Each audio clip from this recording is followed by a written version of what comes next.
There's a very low percentage of this that is smiles and glory holes.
This is what it is, okay? I said empty your mind. Be formless. Shapeless. Like water.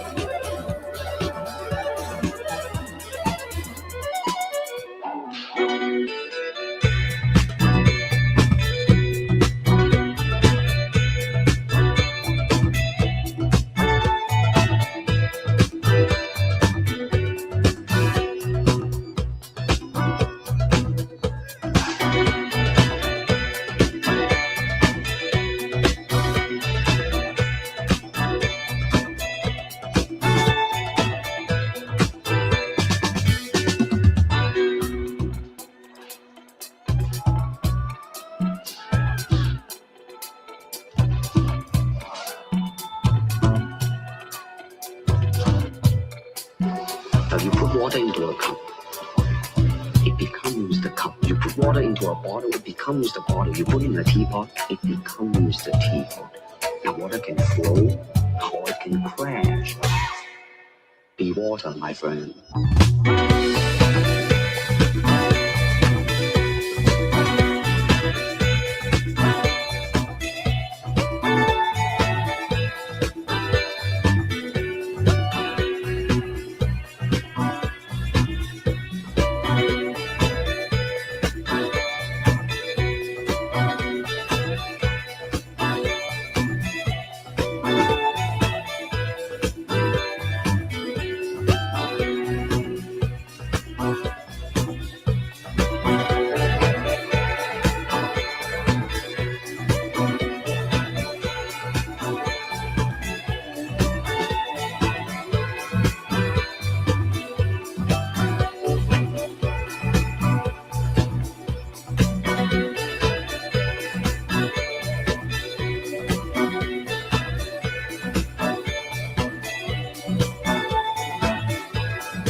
I'm not quite sure why I'm here or what I'm doing, but there's a reason. I don't like Facebook, and I don't like the internet. The library blocked my password. Now tell me, does that make any sense to you? This is absolutely lit. This is lit. Ladies and gentlemen, welcome to Dark Times with Dark Match Steve. Welcome to the stream.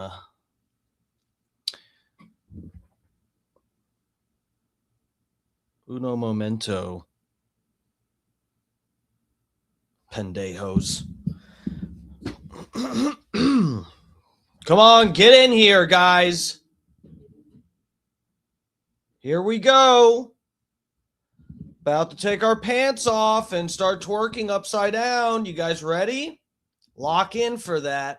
No, tonight, guys, what is the topic? What are we getting into for the stream tonight? We're talking about Dave Smith and Adam Sosnick, which I didn't even know who this guy, what his last name is. I don't even remember what his first name is because he's just a clown from the PBD podcast, basically. No, for reals, this guy is, I don't expect you to remember his name. And the funny thing is, this is the first time I've typed his name out in putting the title for this stream. First time ever typing his name out.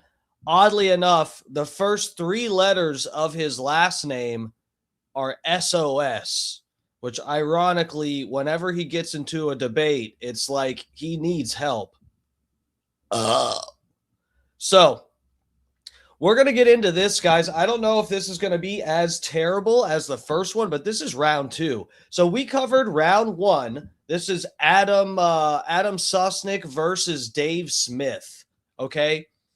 They have returned to the Piers Morgan Uncensored show, which you guys know we cover a lot of the debate. We do debate reviews of all kinds of interactions that have happened on Piers Morgan's show. And this is Dave Smith and Adam Sosnick back for round two. I couldn't believe it when I first saw it. I was like, wait, is this real? This is new? I couldn't believe it. When I saw the clips, I was like, holy crap.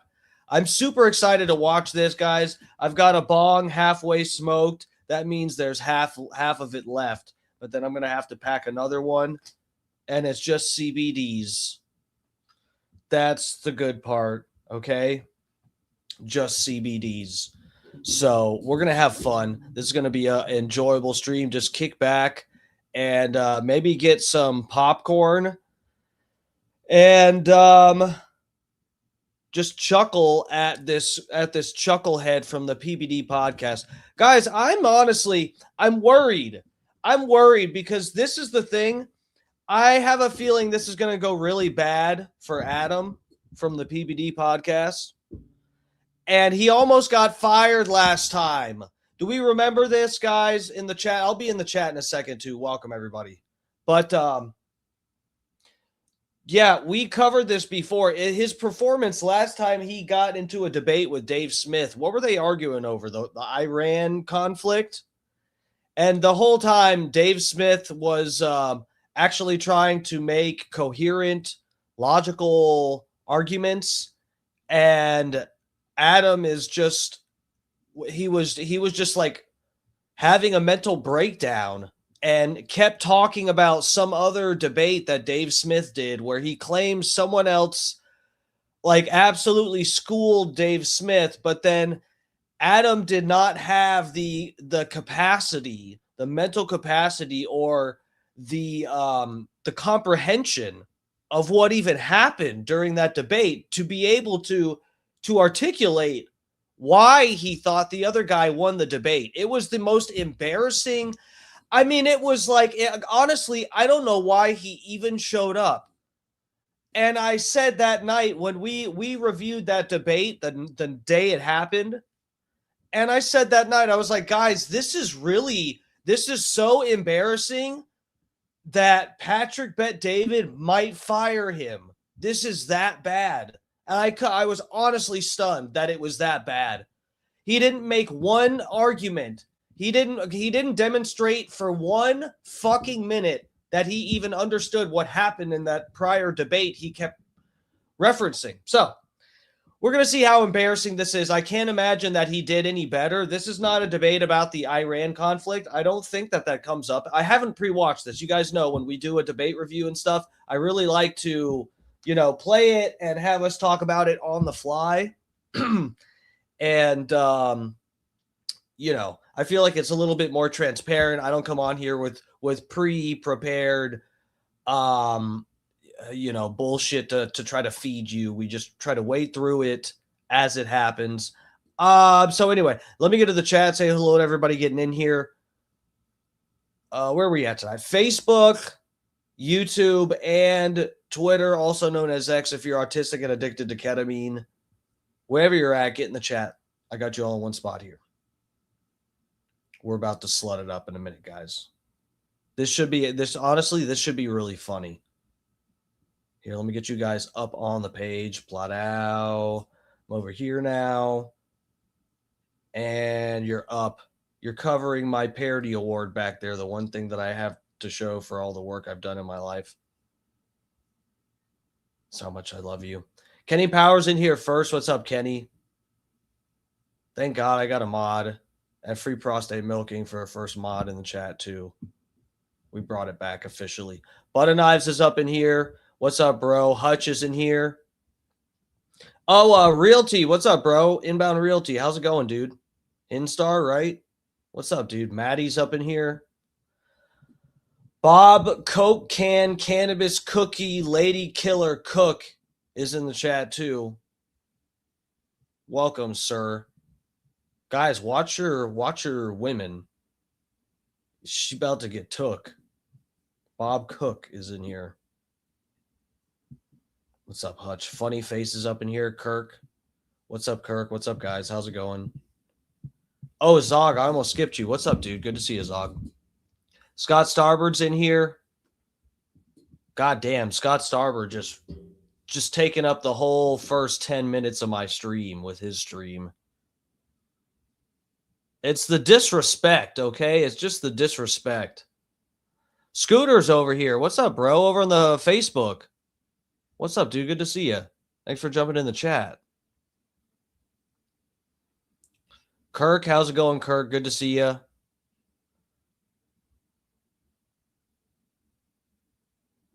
Butter Knives. Bro, you know what's so funny is I had prepared a thumbnail to review that debate, and I just I've been continuously putting it off. The Chud thing, I decided to cover Chud, I think the day that it happened, or I don't remember. But anyway, yeah, it's, I literally, you want me to, I'm not lying. I'll show you, look. I already made a thumbnail, and we just haven't used it. Oh, I can't show you that picture. Wait, didn't I? Where is it? Oh, here we go. Yeah.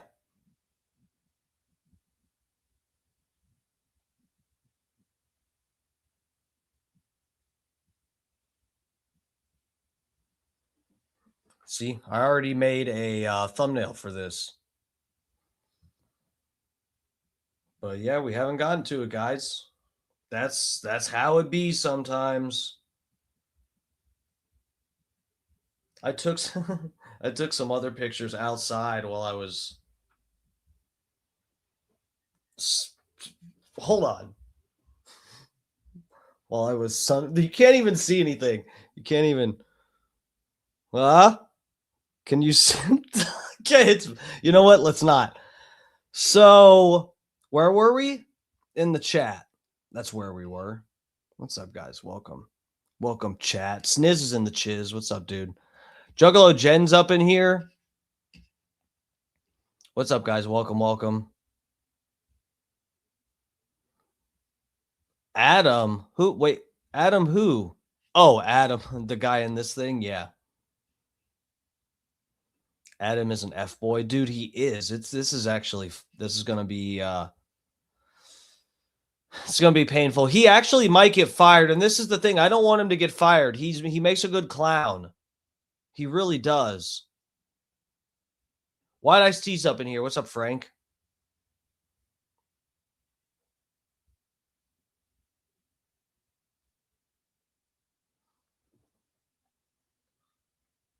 I haven't sent these to the BF yet. Let me see if it'll.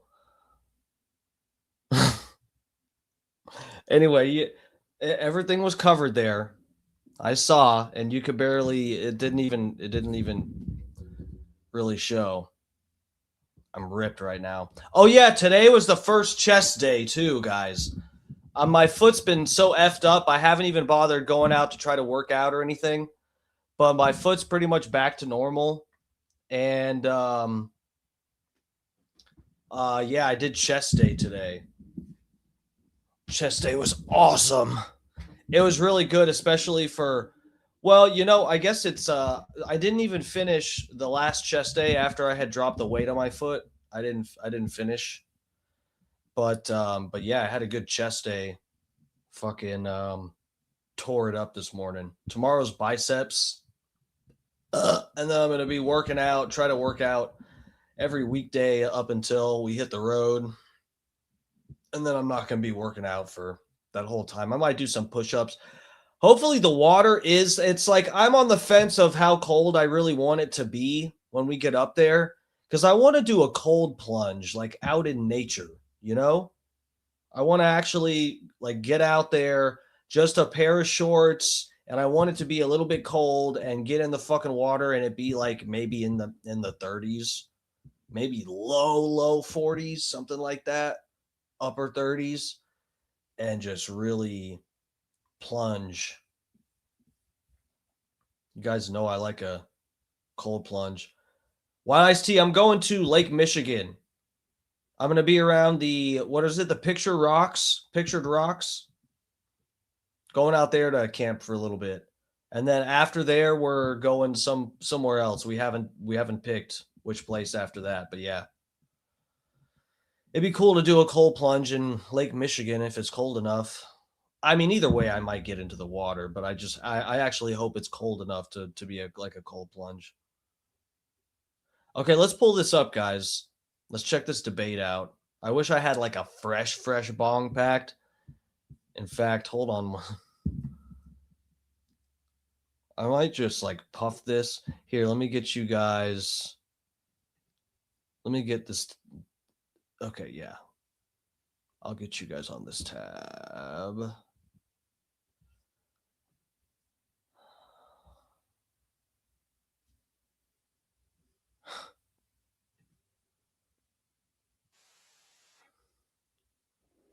God dang it. Guys, something really crazy I wanted to show you too. Guys, something super crazy that I've got to show you.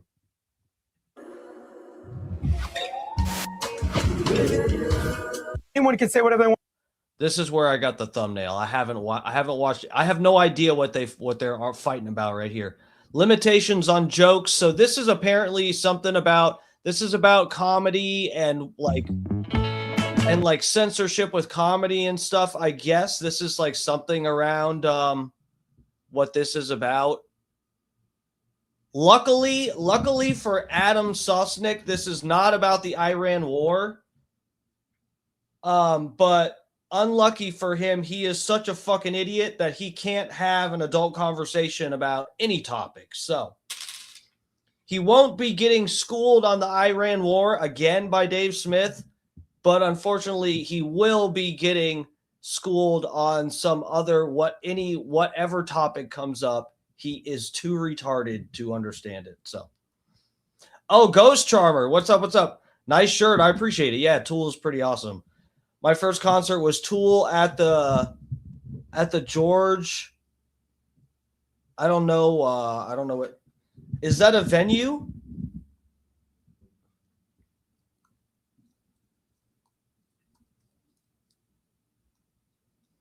I saw my first time seeing Tool I saw in what was it in Georgia, the Gwinnett. Isn't it called the Gwinnett Center or something back in, man, what was it, 2012? I think it was 2012. I saw Tool in 2012 then, and I also saw them in, where else? Orlando. I think I've seen them twice, maybe 3 times. I know at least twice. I know I distinctly remember the two different groups of people I went with, but yeah, Tool's fucking awesome live. It's wild. Oh, you're saying in Washington State, it's called Gorge, the Gorge in Washington State. True. Yeah, I don't know that that venue. I'm not.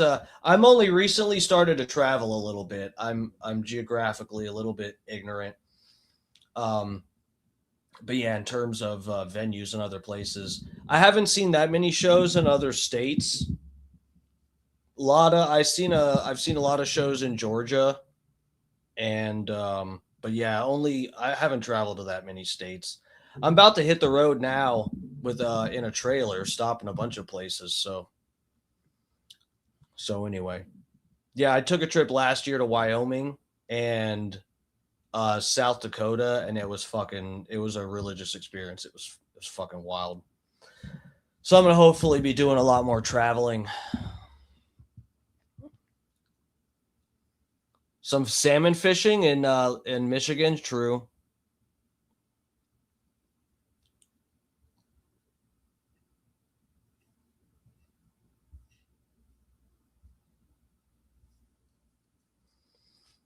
All right, here, let's get this going. Oh, guys, I was telling you, I got something cool to show you guys. So there's been some Luigi Mangione updates. Well, in a way that I haven't discussed with you guys on here, and it's stuff that's not super recent, but within the last month, stuff that's come up. And we've covered a lot of the Luigi Mangione stuff on here, so I want to get into that with you guys. We'll probably do that after we get through most of this. So just hang tight with me, but I promise it's nothing that crazy. But if you're someone that's followed this stream, you guys know the stuff that I talk about on here, and it's very interesting. So we'll get into it. I'll show you guys after we're through with this debate, which is surely going to be an embarrassment for this guy from PBD. Podcaster and comedian Dave's tickets are definitely available. Smith. Adam the Body Bag Sosnick, his very last chance on Uncensored. No one told me Adam was going to be on there. Adam the Wet Rag Body Bag Sosnick. Why is Adam on the comedy panel? Good question. I just need a minute to gather myself. Listen, I did stand-up comedy in my 20s, and I know funny. Well, you failed out of stand-up comedy, and Pete Davidson became a multi-millionaire famous success from it. So maybe you're not in a position to determine whether it's good comedy or not. What's the funniest joke Pete Davidson has ever said other than that joke? Dave Smith, comedian. Adam, you really are like one of the dumbest people who talks for a living. We're all ignoring. Oh my God. So true. Question, because that's riding the line. Who's this, WLK right here? It is amazing. Guys, listen, I know that when I talk, I sound retarded sometimes, and I like that a little bit. This guy, Adam, he is actually, it's not just that he sounds retarded and looks stupid with the voice that comes out of his face, which is part of my problem. I get that, but it's not just that. It's also that he actually is stupid.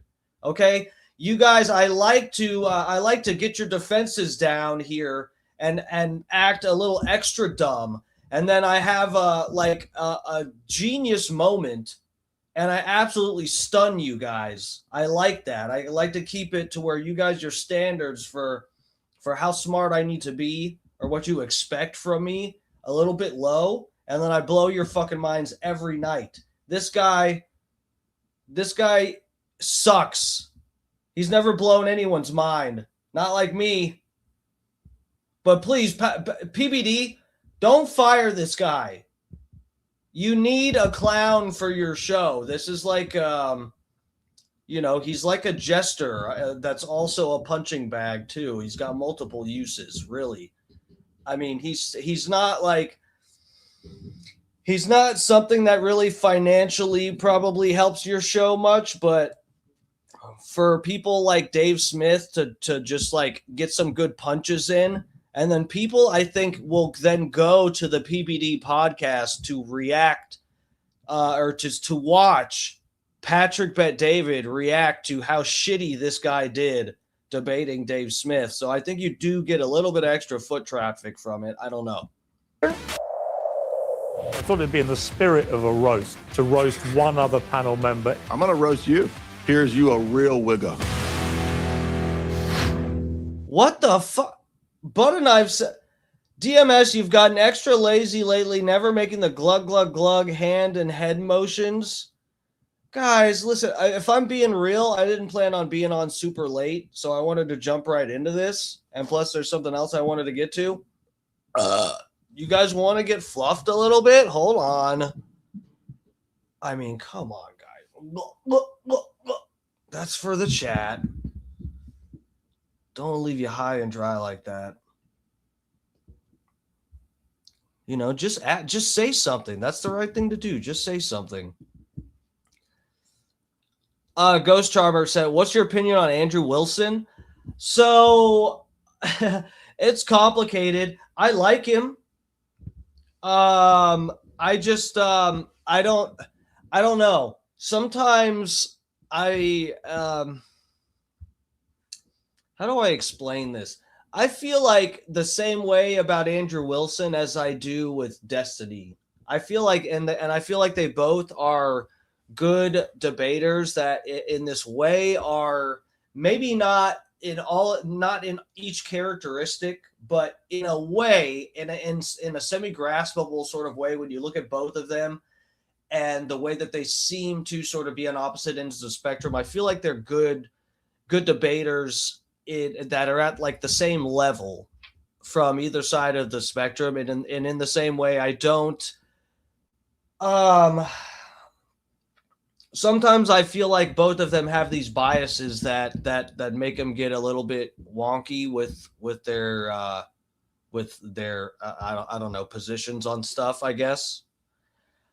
But yeah, I like them both. I'm not a Christian. I like Andrew Wilson though. I like his debate style and stuff, and he's good to watch. I do feel like, you know, sometimes he gets a little, I don't know, long in the tooth for me. But the same with Destiny. I like both of them a lot. They're two of my favorite debaters to watch deal with people. I will say this. It's like, you know, Andrew Wilson is, again, like Destiny. When you see these two go into a debate with somebody, it's over 90% of the time, the other person is so unprepared that it's shocking. And, but it just goes to show you, like, you know, sort of like the average person that kind of thinks that they understand something it's like the Dunning-Kruger effect. They're the little bit that they understand is they get like an ego about it to the extent that they think they can talk to somebody like an Andrew Wilson or a Destiny, and they get their ass absolutely handed to them. I like watching both of them do that. I really like to, even though I don't agree with both of them on a lot of things, but I do like to see that. It's fun. And sometimes when he does it, he's absolutely right about some stuff. Sometimes not, but he's still just such a good debater. It is like watching a Christopher Hitchens or something do his work, you know. That's good stuff. I don't know. How do you feel about Andrew Wilson? Do you follow him? Are you a fan of his? We review a lot of his debates on here. I got every time we review one of his debates, I got these. I got an Andrew Wilson cigarette tracker here. We pull this bad boy out. I think so. On here, what do we got? 6. I think famously we covered the debate he did with Destiny, and he smoked 348 cigarettes during that debate. So we like to actually track the cigarettes he smokes. It's a good time. If you're familiar with him, you should stick around when we do an Andrew Wilson debate review. It's a good time in here. Woke is dead. And while I'm famously not a fan of self-promotion or of saying I told you so, I did write a best-selling book explaining why. This week, another case in point, the roast of Kevin Hart.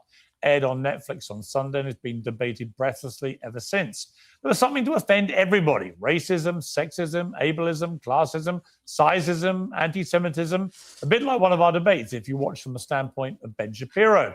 It was, by some margin, more shocking than the kind of content which used to result in literal walkouts by woke left Netflix employees. The era of anything goes is truly back in full swing, it seems. That doesn't mean everyone's enjoying it. Jokes about Charlie Kirk and George Floyd, for example, have sparked a heated debate about whether... Scott Starbird, you think so? Yeah, hella cigs, bro. I've never seen someone chain smoke like that. I'm not even trying to be a dick. I've never seen that before. A streamer just shamelessly smoking cigarettes. I mean, I've puffed a tobacco pipe on here a time or two, and you guys see me hitting the bong, and that's just completely legal CBDs that no one should ever call the cops about ever. Scott Starbird said Dave Smith is the second worst comedian ever. You really think so? I think like I like Dave Smith. Not that I follow his stand-up. I've seen some of his stand-up that I thought was like decent. I don't think he's like unfunny. There are some comedians that are unfunny and cringe and just awful.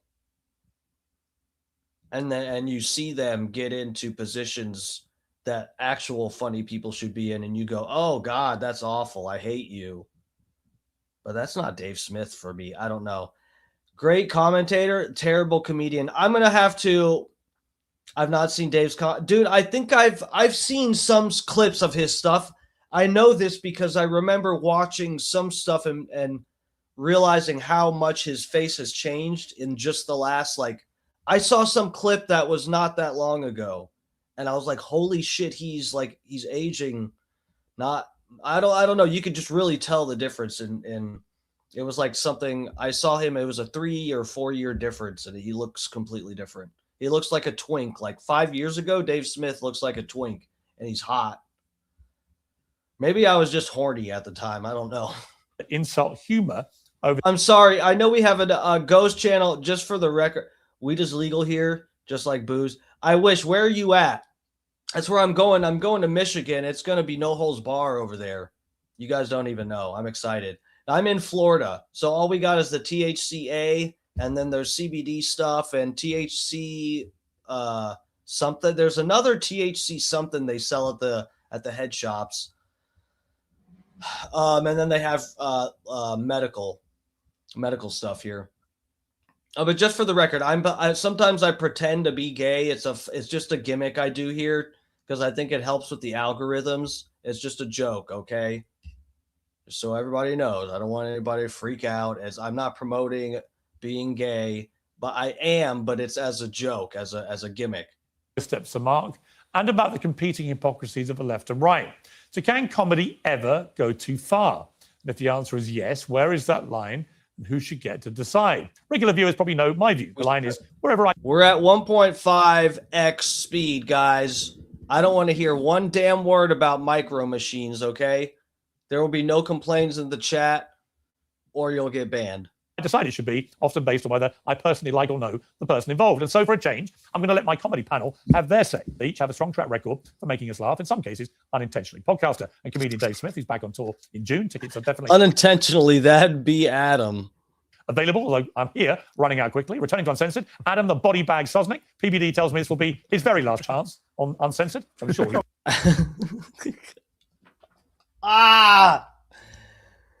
Adam the douchebag Sosnick.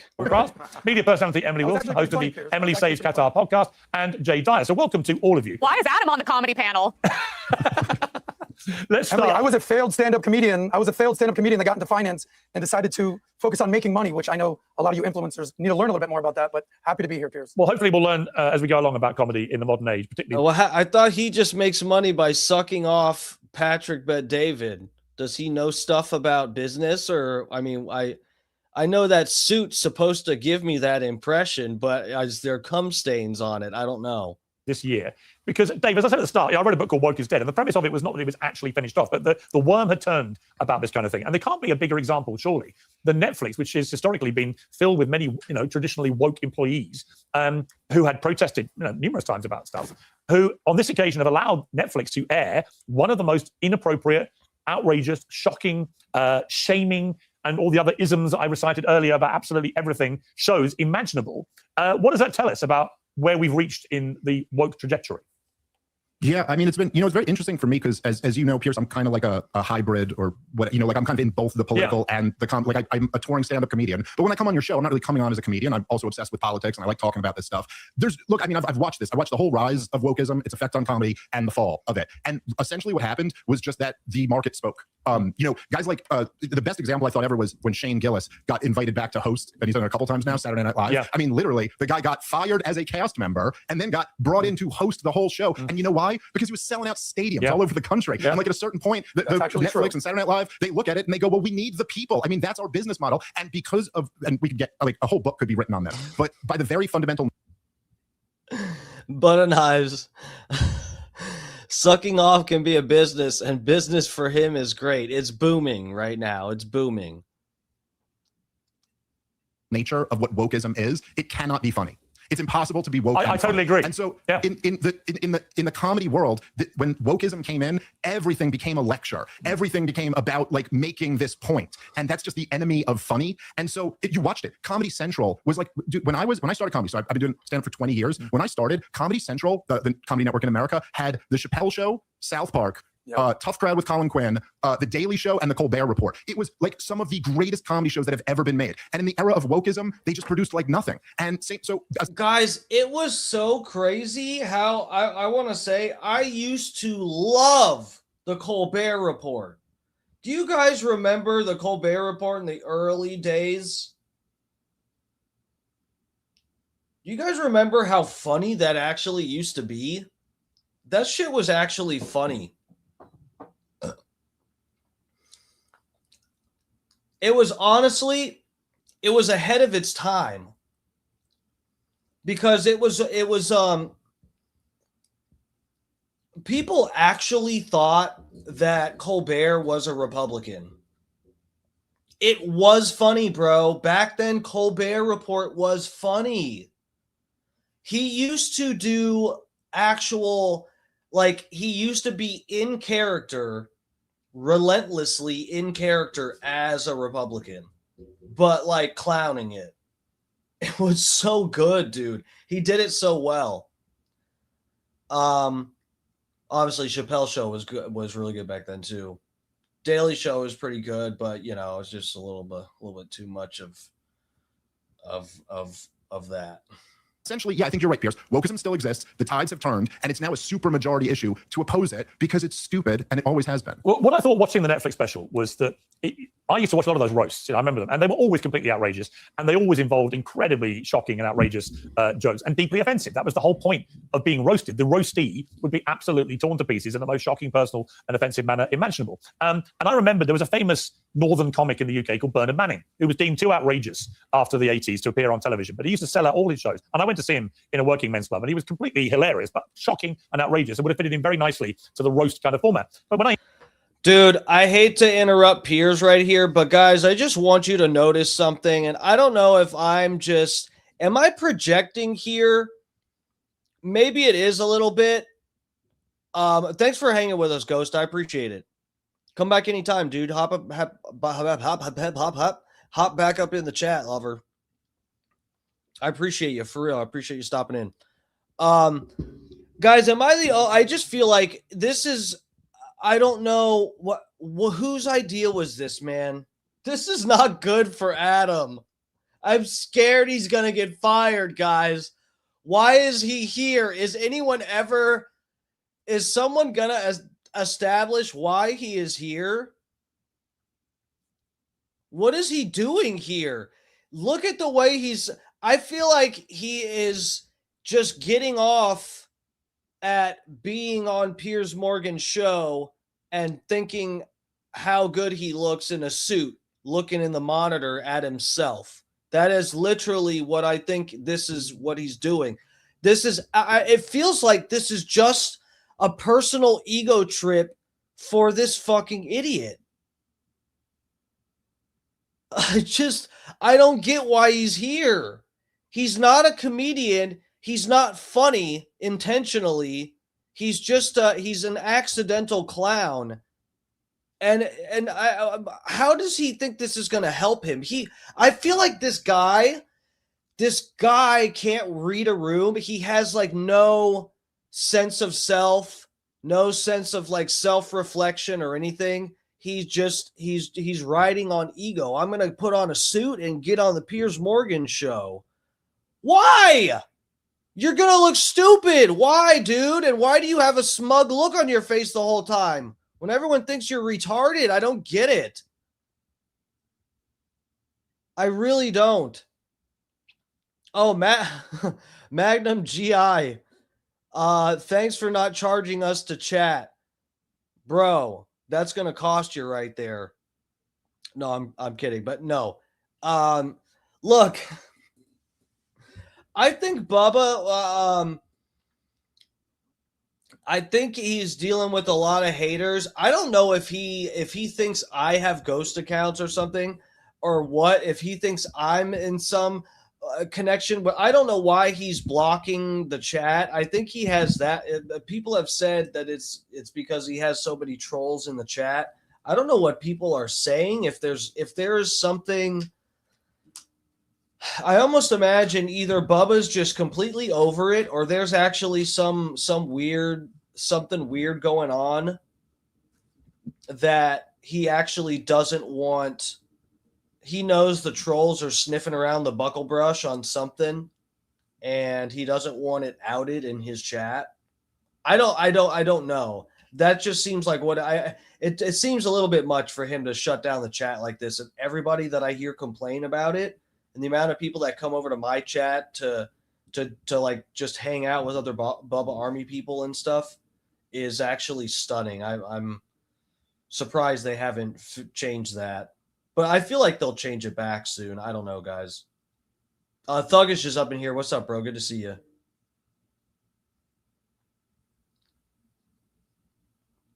You think Bubs is just over it?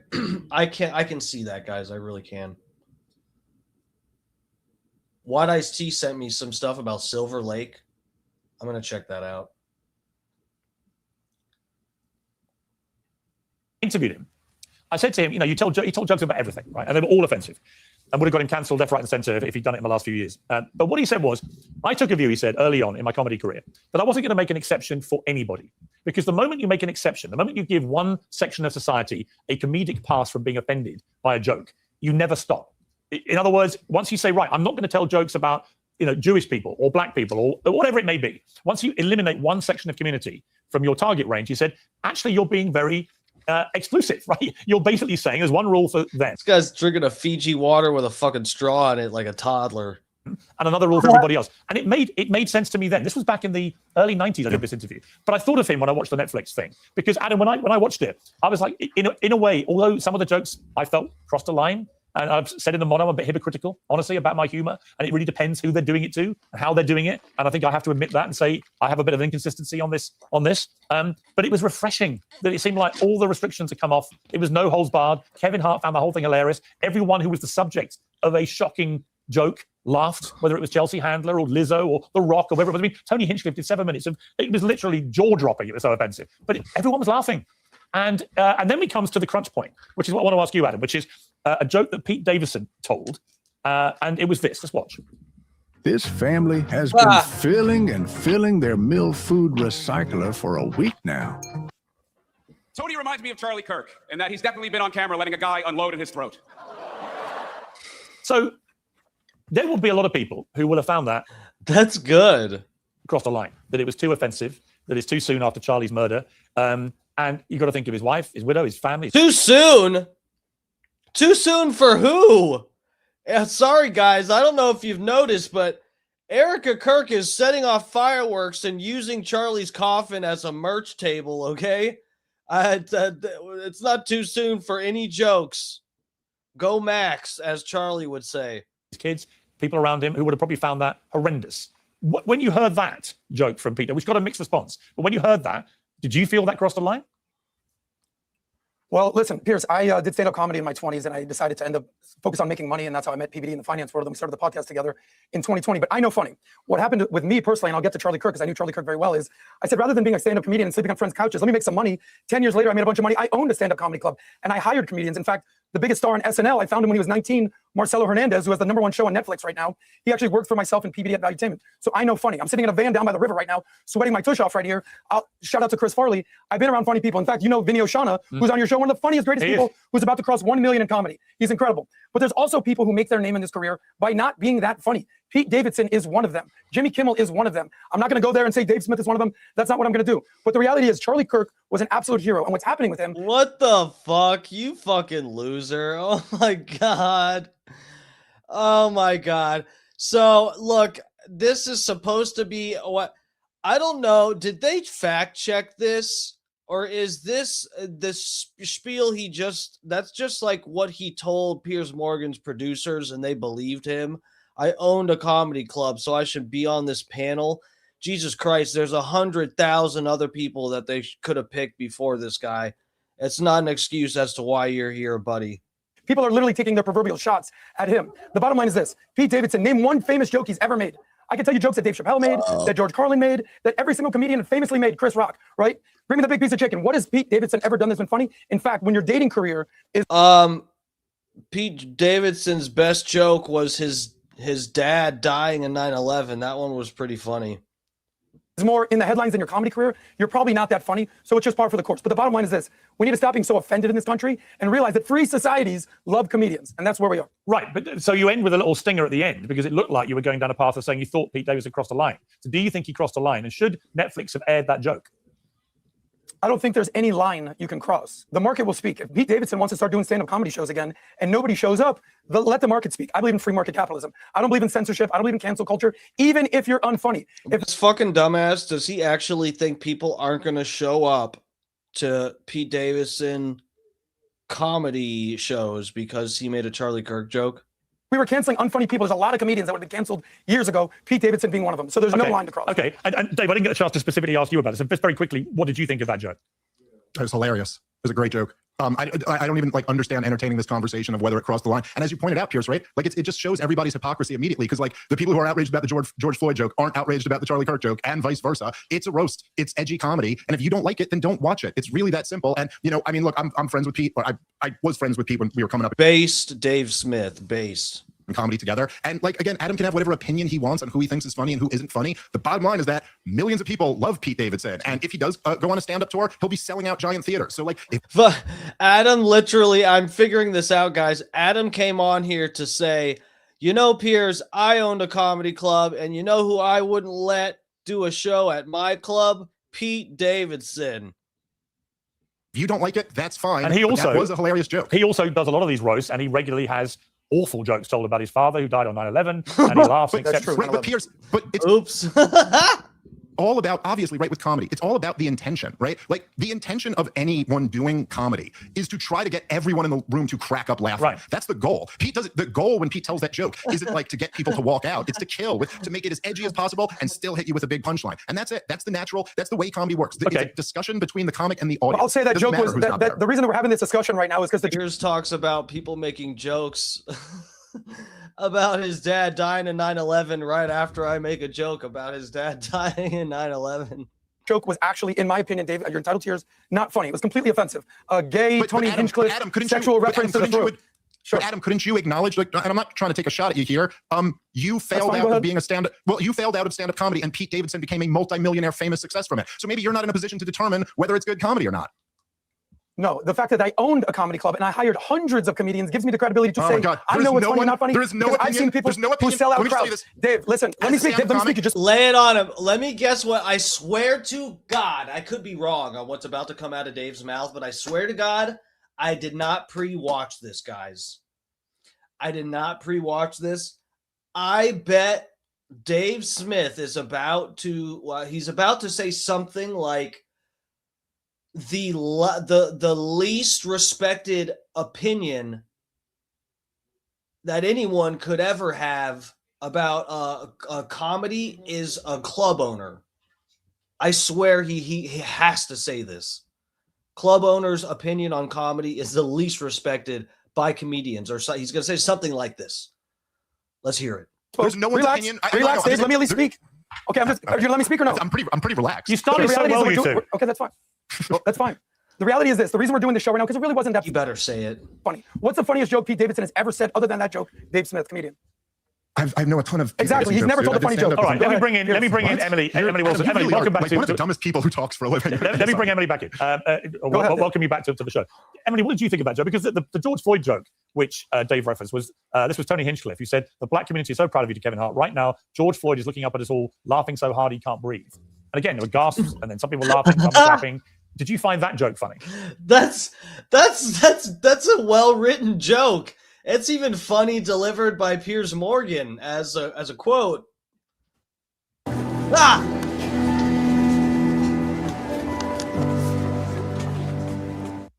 Are you trying to feed your dog better but stuck between overpriced fresh food and low-quality kibble? Hi, I'm Dr. Well, yeah, Piers, I can't be a hypocrite. If you recall, you were very upset about my joke about George Floyd that I had made previously. So, yeah, I do think it's funny. I also don't put George Floyd and Charlie Kirk in the same category. I thought the entire special was really good. I thought it was really funny. The only problem is I just didn't think that joke about Charlie Kirk was funny. I think he could have took that joke, used anyone else in a different scenario, and I think it would have been more funny. Then for Comparing a line that is supposed to be crossed, it's comedy. Do I think it's inappropriate? Yeah. Do I think it was uncalled for? Yeah. Do I think he could have done a better job? I don't think he's funny, and I don't think the joke was funny. You're comparing a guy who has children that are going to grow up and see these things, whose throat got shot out, traumatizing millions of people around the world. Oh my God, you guys are faggots. What the fuck is going on right now? I thought this idiot was going to be the only one on the panel that's complaining about what's going on. That wasn't even like... She said you could have applied it to anybody. No, that's not true. The joke is that Tony Hinchcliffe is gay, and that is like the running joke about him, even though it's not true, allegedly. That Tony Hinchcliffe is gay, and he has guys blowing loads in his throat, and comparing that to what happened to Charlie Kirk. That's not a bad joke. That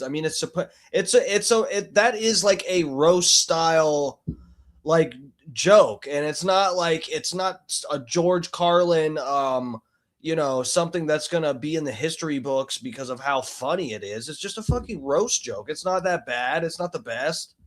And it's supposed to be offensive. What the fuck what are we even talking about right now? Like, I'm sorry, what's the politically correct statement? Blowing loads in the guy's throat? Those two things have nothing in common. It makes no sense, and I don't think it's funny. But should Netflix, you're perfectly entitled to find it funny or not. And as Dave said, there are lots of people that were cracking up, and there'll be other people who were outraged. But a lot of people felt Netflix shouldn't have aired the Charlie Kirk joke or the George Floyd. No, Netflix should 100% air it. Okay. The irony of Netflix is how woke and sensitive they are. So for them to ironically choose to air the one thing that targeted the most loved conservative is such bullshit. I'm sorry. That's the hypocrisy of it all. I mean, obviously you have Ted Sarandos, who's a huge liberal, but I'm like, these are the same groups of people that were supportive of canceling Kevin Hart.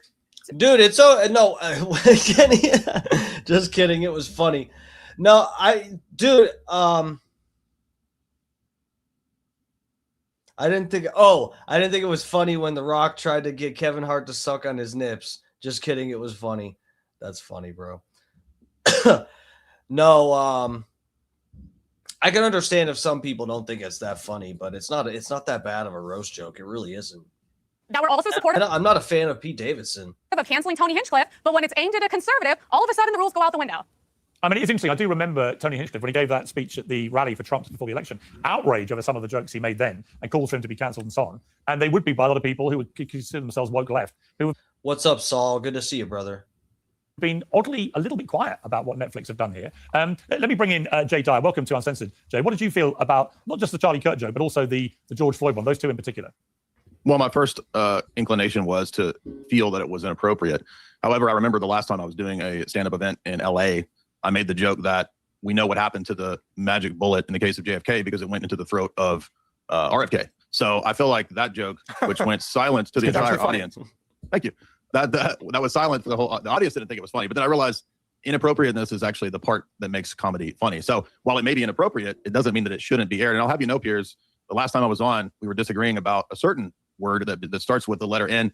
And I'll have you know, the black community has given me 23 N-word passes, and I have chosen, out of respect for you, to not use them on your show. Well, that would be entirely a matter for you. Go for Do it. Go for it. Yeah, people can behave. Wait, didn't the market? Hold on. So in the case of what you said about the PBD guy, didn't the market speak in the case of Pete Davidson? You said let the market speak. Didn't it speak? Well, you actually, to be honest, Jay Dyer raises an interesting point. Dave says, let me bring you back in here. If he decided to tell a joke right now, Jay Dyer, including the N-word repeatedly, would you feel that crosses a line?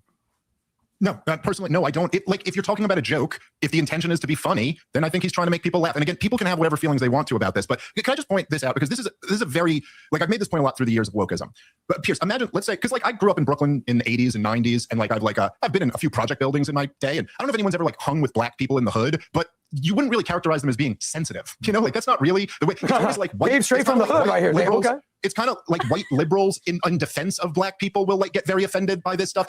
Just for example, let's say I had a really offensive joke, okay, like a really edgy joke, and I were to go tell it on a job site, and I were to go tell it on a job site, and then I were to go tell it at an Ivy League university. Where do you think I would draw more outrage? We all know it's at the Ivy League university. See, the thing is that people who have been through some fucked up shit tend to laugh at some fucked up jokes, and people who haven't been through that are like, what are you doing? I'm offended on behalf of these people. A lot of comedy is like a coping mechanism with the tragedy of life, and this is the way we do it. We try to laugh at that. My grandfather was a Jew who escaped Nazi Germany, and he loved Holocaust jokes. Like, life is complicated, man, and it's just I don't. Those are the best jokes. Based. You're the best at that. Okay, Adam, what are you trying to do here, buddy? Like, what are you trying? Adam, shut the fuck up. I'm just saying those are good jokes. You're good at the Holocaust jokes. Anyway, okay, Adam. Okay, I'm giving you a compliment from last time. Okay, so anyway, I'm just saying there is this. Stay on this.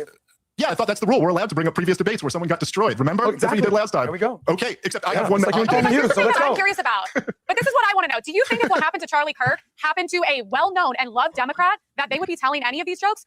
Absolutely not. Also, if you're saying the whole point of the joke is for the audience to thank you, and the whole point of the audience is to be like, this is hilarious. I'm a little, let's just say, unwell about the fact that the joke to guys, Nancy Pelosi's husband almost got murdered with a hammer, and I mean, I had nothing but jokes. No, but listen, and so did everybody else. Let's not pretend, guys. Come on. Let's be real.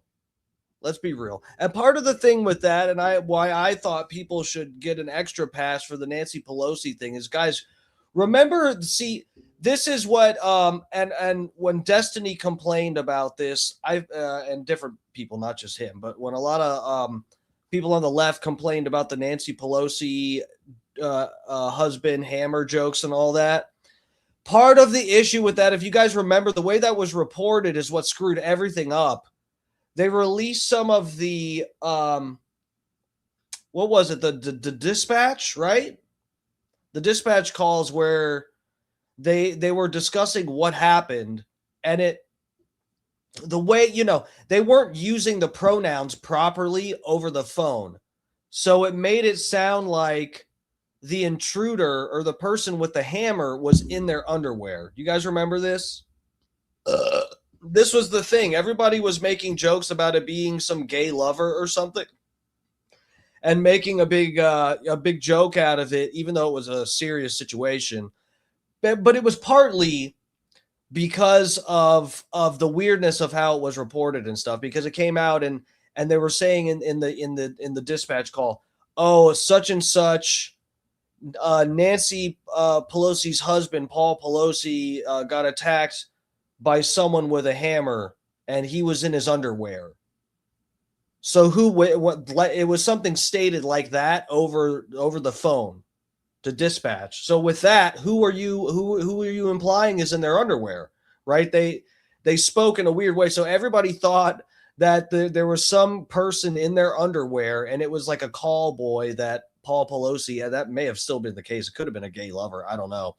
But yeah, that was a whole fucking a whole deal, and people made a bunch of jokes. That guy could have got killed for realsies.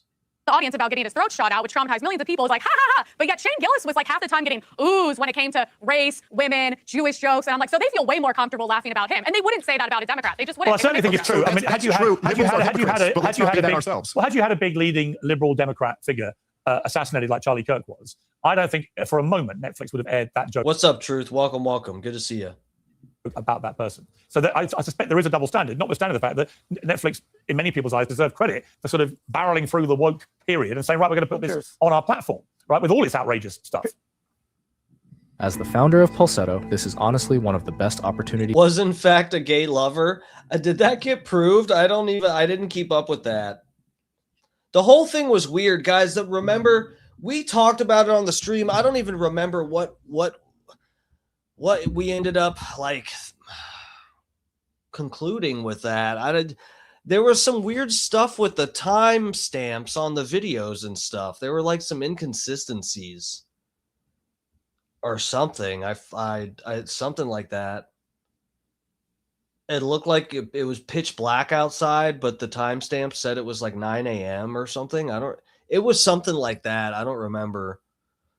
There was some weird stuff with that, and we moved on. We've offered, and I want to be completely real with you. Pierce, I think you're making a good point. By the way, I think Emily made a great point. And who said that women can't be funny? Look at Emily Save America right now. But I'll tell you this. Let me just shift the conversation. I think we should stop being so offended by jokes and be offended by the people who actually committed the crimes. The Tyler Robinsons, the Luigi Mangionis, okay? I don't think the Ayatollah or Nazis or both not guilty. That funny. We should be outraged at those. One is not guilty because he's too hot for prison. The other one's not guilty because he was set up by the feds. In fact, probably both of them were. People, not people telling the jokes about the people that were assassinated by these people. So Charlie Kirk was an American hero. It's a shame to see how he's sort of a punchline at this point, but I believe in a free society. I believe in the free exchange of ideas. And even though I'm disgusted by the joke, he could say it all day, every day, Pete Davis. Well, it's interesting. I mean, if you look at, let me just say what George Floyd's family said by way of response, for example. They responded to a spokesperson saying that Hart's decision to allow Tony Hinchcliffe on stage was sad for the culture, arguing that Hart should have stepped in before the joke landed, given Hinchcliffe's history of making similar remarks at other events. They said, we're trying to rebuild things for our community and make things better in our community. Let's try to be a little bit more positive and not sit up there doing colon inspections by white comedians. Pierce, who said that quote, if you don't mind? This was the George Floyd family. Okay. Fucking guy's an idiot. Leave Mangione alone. Guys, so I got to tell you guys something about Mangione later. Just stick around, I promise. It's interesting. If you keep up with my stream, it's interesting. George Floyd family respect to you? Yeah, why are we worried about their family? Well, George Floyd was killed by a police officer who's now serving. Oh, the hero, George Floyd, the innocent angel who helped society. Exactly. Well, the police officer was found guilty of deliberately killing him. So, you can have your own view about it, but his family are entitled to take a view that they have. In the same way that Charlie Kirk's. It's interesting to me, Emily, you're outraged about the Floyd family having any feelings about him. It was killed by a police officer, but you're equally outraged the other way about the Charlie Kirk joke because you feel like he should be. No, George Floyd overdosed. It was in the autopsy. The policeman did everything he was supposed to. The other policeman threw him under the bus. When you go through the training and all the legal stuff, I thought we had been over this and reached like a normal statement. He was a career criminal and he was a horrible person. And I don't care what him or his family that's happy to get money has to say about it. I don't think police officers should go around let me pick up on people what until Emily they said die. I think Emily is partially right, everything she said. I don't care about George Floyd. I think the bigger picture is this. We're comparing Charlie Kirk with George Floyd. Let's just sink that in for a second. The fact that these two names are on the same page is hilarious, and it shows how ridiculous society has become. The greatest person on the right, the conservative that led the movement to helping Trump get elected on colleges versus a career criminal drug addict. This is the parallel. Stop it, guys. Let's go up a little bit. Okay, let me ask Jay this story. This was Kevin Hart defending the concept of a roast on social media. That, my friend, is what the fucking roast is supposed to be. It's goddamn hard-hitting, relentless jokes with no consequence. It's the concept of a roast. You go hard, you go home. No emotion, no fucking feelings, man. It's not what a roast is about. Leave the emotions and the feelings at the front fucking door. People are coming in and they're looking for the shock factor. That's the guy who was the target of most of the jokes. And like I say, when I watched it, the atmosphere in the room was very much like they're all sticking it to each other. All bets are off. There's no limit. You can say whatever you like, and everyone was having a good time. But the reaction of people who weren't in the room has been different in many cases. Should there be no line? I mean, you raised a point about the use of the N-word. Nobody would do that on a high-profile television show, radio show, podcast, or anything else. You just wouldn't hear it, right? You wouldn't hear it unless your name's Nick Fuentes. Well, you wouldn't. Unless you're black. Well, yeah, but I'm talking about white people wouldn't do that. High-profile white people wouldn't because they would believe it crossed a line. So there is a line there, isn't there? But it's a question of how far that line goes. Exactly. And we're all ignoring the elephant in the room, which is the W question. We could talk about the JQ. We got Jews here. We could talk about that. But what about the WQ, which is the Wigger question? Because that's riding the line. And as a representative of the Wigger community, in fact, many people think that I'm kind of the emperor of Wigzantium. I think that's a great segue. If we start using the word Wigger, if we accept Wigger culture, we can then transition into the normalization of the full-on N-word, and then everyone will have an N-word pass. Then we're done. Then we really have free speech. Okay, I get the point you're making. Who's this, WLK right here? No, I get the point you're making. But Dave Smith, is there no line? I mean, if you listen to this debate, it seems like if there's no line, there's no line. But there are lines, so we know that. It's a bit like the First Amendment. You know, everyone thinks it's protective of all speech, but it's not. There are limitations. But if you listen to the first half of this debate, you'd say, well, these guys don't think there should be any limit on a joke. So why is there a limit on using the M-word, for example? Okay, here. I mean, look, I think it's kind of subjective, like in the same sense of saying whether you think something's funny or not. Will Ferrell did it. You guys remember when Will Ferrell did it?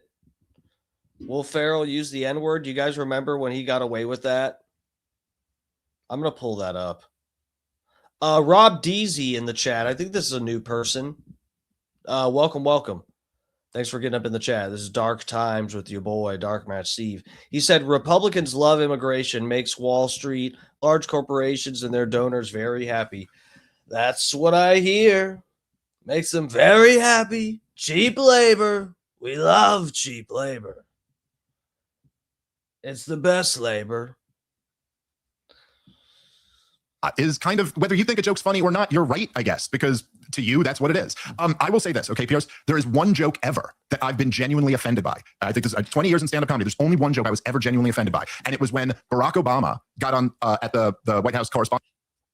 Scott Starboard, hey, chill with that, bro. On the dinner thing. And he made a joke. He said, Sasha and Malia are now old enough to date. I have 2 words for you boys, predator drones. And I remember being like, yo, dude, you can't joke about that. Like, you actually murder people with, that's the joke, that like, hey, people get murdered by my predator drones. Like, so in that sense, that's the only time I've ever been offended by a joke. You'd have to be an actual murderer who is joking about the murders that you commit. I think that's over the line. Aside from that, Piers, no, I don't really think there is one. And if you, listen. Based. Again, you don't have to watch the show. You don't have to go to a comedy club. If you're offended by it, you're not wrong. It's just, then it's not for you. But if we want to have a free society, then yeah, people have the right to do it, including using any word out there. Yes, people don't have a right to initiate violence or incite violence against other people, but they have a right to make whatever joke they want to. And if there's an audience that finds it funny, then God bless them. That's what being in a free society is all about. Yeah, Adam, do you agree with that? Yeah, look at us agreeing, Dave. I thought the Obama thing is, I mean, he's that's his own thing. I'll let him deal with that. But I agree with Dave. It's a free society, free speech. You know, what I used to say when I did stand-up comedy, because I did some racial jokes, blacks, Jews, I live in Miami, Latinos, Cubans, I would do accents. I said, the one thing is this. It's not racist if you make fun of everybody. If you're just like, you know what? The only people I hate are Mexicans. It's like, all right, now you're just a racist. But if you're an equal opportunity employer and you're judging comedy based on merit, there's no racism. Anyone can say whatever they want to say if you're just an equal opportunity. Would you do it? Okay, but Adam, would you do it on the people? No, see, guys, look, this is DEI comedy right here. He's saying you have to. Adam says it's okay if you make racist jokes, but you have to make the right percentage of racist jokes to equally represent the distribution of race through the population of the entire planet, you see. PBD podcast. Would you tell, as Shane Gillis did, he did some Jewish jokes? Would you tell genocide jokes? Would you tell Holocaust jokes? In other words, would you do that on your own platform? Or are you saying this because you think it sounds good as part of a debate like this? But actually, when it comes to your own platform, you would be more self-policing. Time and place, Piers. There's things that I will say and that won't cross a certain line. PBD, if you know anything about PBD, high standards. Let's get this thing right. He's he's a leader amongst leaders. Yeah. He doesn't play that game, and he's helped me raise my standards and raise my game. Same with Vinny, same with Tom. Shame for everything that we're doing in Value Tainment, David. Consulting, high standards, high standards, high standards. But that's different from me listening to a joke out in the public, atmosphere. So no, there's things that I won't say. I won't say the N-word. I won't cross certain lines. I think that's lowbrow. But I'll defend your right to say it or be unfunny and deal with the consequences of that. So in essence, yes, I'm agreeing with the comedian Dave Smith in this regard. I think we now have our headline, which will go viral. I agree with Dave Smith, says Adam Sosnick. All right, Emily, what do you think? You're actually trying to be funny today, so I got to give you credit. I'm naturally funny, mate. Well, I don't understand, because the British accent is always funny the night. We have an advantage. When you have a British accent, you're naturally hilarious. Everybody knows that in America. I don't know about that. Well, Emily. okay, so we're saying that we all agree that there shouldn't be a line, but at the same time, there will always be a line for white people, because you can have black comedians go on and say whatever they want, or pretty much everyone else, but a white comedian could never go on and say the N-word, because they would legitimately lose everything. They'd be canceled. They would not have a way to make a living. So it's like, oh, really? Let's check it out, guys. Let's pull it up. If a white comedian, let's see it, Will Ferrell says N-word.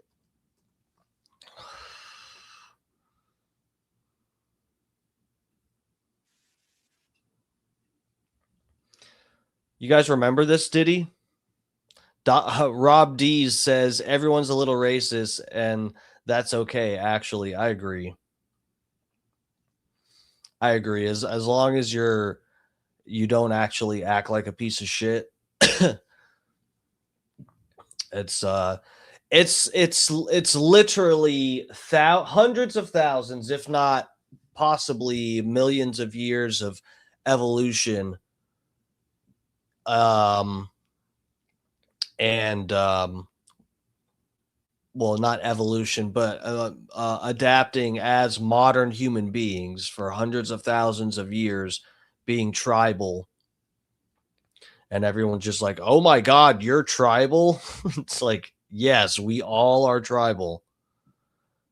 I think this is it. Oh, girl, that dress is so scandalous. And you know, another nigger couldn't handle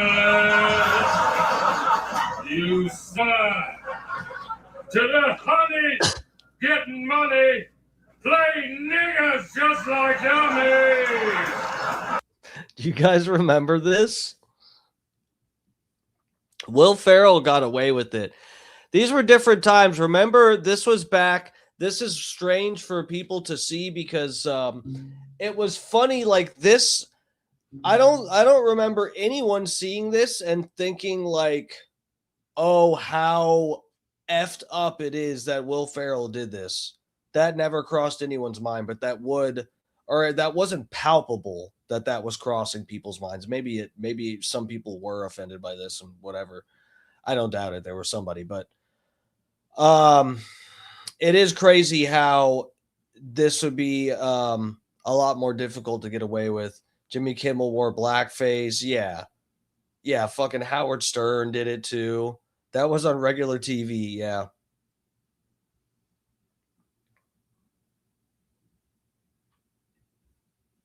Where were we? Okay, let's go back over here. Just wanted to show that because she said a white comedian couldn't do it. That wasn't that long. How long ago was that? Here, let me put you back over here. Let me check this. It's like we're all saying that there shouldn't be a line, yet we all know that for, I would say specifically white people, there will always be a line and that line won't go away. I would also like to point out the hypocrisy of everyone on that stage is a Democrat. There wasn't really any huge Republicans on that stage. And I'm like, but those are the people who have pushed for censorship, who get offended at everything, who said we can't make jokes. These are the same people that killed Hollywood, killed comedy, and now all of a sudden they're like, you guys, we're back. Don't get butthurt. Yeah, well, I'll give you one caveat. Cat Williams, I don't know where Cat Williams is these days. That was a storyline that got lost through all of this. Pierce, I'm not sure if you're following what happened with Cat Williams and Kevin Hart. Are you familiar with that drama and that saga? Yeah, of course. And that beef? Do you know about that? Yeah, of course. Okay, so it was great to see that them squash their beef. And just like me and Dave Smith, we can get along in the spirit of comedy, even if you're perceived as enemies. Look at that. Shout out to Cat Williams and Kevin Hart. Okay, pretending to be friends. So can Republicans be comedians now? Well, I think everyone can be comedian. Do you know what? Funny enough, in all the debate about things like Jimmy Kimmel, in all the thing about Jimmy Kimmel's jokes about Trump or whatever it may be, or the Charlie Kirk one he did, which got him into big trouble, I did remember thinking that I admired the intellectual honesty of people like Ted Cruz, who refused to join in the conservative demands to fire Jimmy Kimmel over a joke because he said we have complained about. I had my foot on the mic cord and I just pulled that bitch right out of the. Anyway, the woke left doing this to us for years. Are we really now going to turn around and when we don't like a joke, we're going to call for that person to be cancelled? I admired that. And there were quite a few that did that. But there were others who didn't. I mean, Ben Shapiro has led, he's had a difficult few weeks, Ben Shapiro, from what I've been reading. But he said this about the Charlie Kirk joke in particular. He sure has had, oh my God, those eyebrows. Jesus Christ. Bro, relax. Holy shit, and he looks puffy too, like he's been eating goy slop stuff. He's been eating non-organic wheat, a lot of goy slop food. He's been cheating on his diet and not following the Jewish tradition of eating just kosher stuff. He's bloated. Something's going on. He's bloated and he's losing employees. The Coke has done its work with Pete Davidson. That is a horrible joke. I gotta say. I'm not here to scold people for telling jokes. Making a gay oral sex joke and a Charlie Kirk being shot to death joke in the same joke, that's a new low. I'm not sure that I've ever heard a joke quite as bad as that joke right there. So he's making his point about the jokes. But what was interesting is if we go back to that joke I referenced about Tony Hinchcliffe at Trump's Madison Square Garden rally. I actually went to that. It's the only rally I've ever been. All I got to say about that clip of Ben Shapiro right there, literally all I have to say is I like your makeup, dude. Unironically, I like your makeup. The eyebrows are filled in well. You've got foundation on. Your makeup person did your foundation. You've got like a drag queen's amount of makeup on. and they've learned now to dull the lighting and keep the camera far enough away that it's harder to tell that you have a drag queen's amount of makeup on your face, but it looks good on you. The eyebrows almost don't look like caterpillars. They do, but they almost don't look like caterpillars. And then I like what they've done with the facial hair and stuff too. They've like filled this in, they've toned, because like I said, you're bloated and stuff. I don't know there's something up with your diet, bro, and you need to figure it out, okay? You're all bloated. You've got a second chin growing down here, and they've shaded in, and you've got the neck beard going a little bit to try to hide that. Unironically, I like what, you're trying to hold on and pretend that you're not like visually appalling. I do like that. I appreciate the hustle. To death joke in the same joke. That's a new low. I'm not sure that I've ever heard a joke quite as bad as that joke right there. So, he's making his point about the jokes. But what was interesting is if we go back to that joke I referenced about Tony Hinchcliffe at Trump's Madison Square Garden rally, I actually went. He wears makeup, guys. This guy is probably wearing makeup too. In fact, I'm pretty sure he is. To that. It's the only rally I've ever been to. Let's take a look at what he said that day. There's literally a floating island of garbage in the middle of the ocean right now. Yeah, I think it's called Puerto Rico. A few years ago, I put out this video. What the f is in your mind? And immediately it started racking up millions of views. Why? And there was absolute outrage about that. And yet Hinchcliffe's 7-minute set in this roast on Netflix was infinitely more offensive to infinitely more people. Yeah. And there's been nothing like the... What? He's molting DMS into a goy respected commentator. I like that. Shapiro's goy slop diet. Bro, he's eating the goy slop there. He's supposed to know better. Outrage. And that's the bit, I think, Jay, he seriously looks bloated. I'm not even trying to be, I am being a dick, but he doesn't look good. I don't know what it looks like. It's seriously my what I'm getting at. He looks like he's unhealthy and they're hiding it with makeup. Look at this and go, there remains just a weird inconsistency, double standard, intellectual dishonesty about this whole thing. Well, in the words of Cat Williams, Piers Morgan, ain't nobody going in my booty hole. Not an alien and not this guy deserves his own special. Well, I was going to ask you all actually. This guy's funnier than you, David. He's not even a comedian. This guy's good. In the spirit of a roast, then, Jay. I'll give you the line. I'll give you. Oh, Adam, shut the fuck up, dude. It is painful how personal this is for Adam, and how he's here to just try and shit on Dave Smith. Adam got word that Dave Smith was going back on Piers Morgan because they were having some topic about comedy and the roast, and Adam said, "Oh, Dave Smith's going on. I owned a comedy club one time, and so I'll tell their producers that I'll get on there and just talk shit to Dave Smith."